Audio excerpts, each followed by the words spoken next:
Gas সংস্থার নামে phone করে কেওয়াইসি আপডেটের অছিলায় এক কেবল ব্যবসায়ীর ব্যাংক অ্যাকাউন্ট থেকে উধাও ৮১,০৯৭ টাকা। প্রতারণার শিকার হওয়ায় ব্যবসায়ীর নাম সঞ্জয় কুমার বিশ্বাস, যিনি দক্ষিণ দিনাজপুর জেলার গঙ্গারামপুর থানার ঠ্যাঙ্গাপাড়ার বাসিন্দা। ইতিমধ্যেই তিনি দক্ষিণ দিনাজপুর সাইবার ক্রাইম থানায় অভিযোগ জানান। জানা গেছে, ইনি সকালে এক ব্যক্তি গ্যাস ডিস্ট্রিবিউটর এজেন্সির কর্মী পরিচয় দিয়ে তাকে ফোন করে। বলা হয়, বহুদিন ধরে তার গ্যাসের সাবসিডির টাকা ঢুকছে না, তাই কেওয়াইসি আপডেট করতে হবে। প্রতারকরা কিছু নথি হোয়াটসঅ্যাপে পাঠানোর নির্দেশ দেয়। সঞ্জয়বাবু নির্দিষ্ট নথিগুলি পাঠানোর কিছুক্ষণের মধ্যেই তার দুটি ব্যাংক অ্যাকাউন্ট থেকে ৮১,০০০ টাকা তুলে নেয় প্রতারকরা। চিকিৎসার জন্য জমানো টাকা খোয়া যাওয়ায় তিনি অসহায় হয়ে পড়েছেন। ইতিমধ্যেই পুলিশ তদন্ত শুরু করেছে। কি হয়েছে, কি কি অভিযোগ জানালেন থানায়? সকালবেলা একটা ফোন আসলো আমার মোবাইলে, বলছে রত্না গ্যাস থেকে বলছি, বলছে আপনার অনেকদিন ধরে গ্যাসের টাকা ঢুকেনি, গ্যাসের টাকা ঢুকবে আপনি।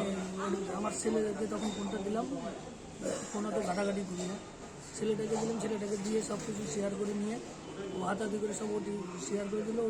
হোয়াটসঅ্যাপে কল করলো, কল করে ওকে দিয়ে শেয়ার করে নিয়ে সব টাকা হাতে নিল। কত টাকা? ৮১,০৯৭ টাকা। এবার কোথায় অভিযোগ জানালেন? কোথায়? সাইবার ক্রাইমে অভিযোগ জানালাম।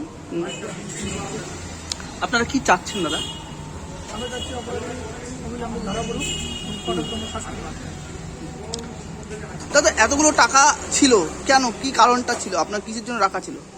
আমার শরীর অসুস্থ, আমি ভেবেছিলাম যে এটা নিয়ে একটু বাইরে যাবো ডাক্তার দেখাতে। এই পরিস্থিতিতে, এই অবস্থাতে এরকম হয়ে গেল, আমার খুব দুর্বল হয়ে গেল। কটা ব্যাংকে টাকা গেছে? দুটো ব্যাংকে কত কত? একটা ব্যাংকে ৩০,০০০ আর একটা ব্যাংকে ৫২,০০০। কোন ব্যাংক? কোন ব্যাংক? ৩০,০০০ টাকা আর ৫২,০০০ টাকা। কোন ব্যাংক? সেন্ট্রাল ব্যাংক, একটা স্টেট ব্যাংক, জিরো ব্যালেন্স। আচ্ছা, আপনার নাম?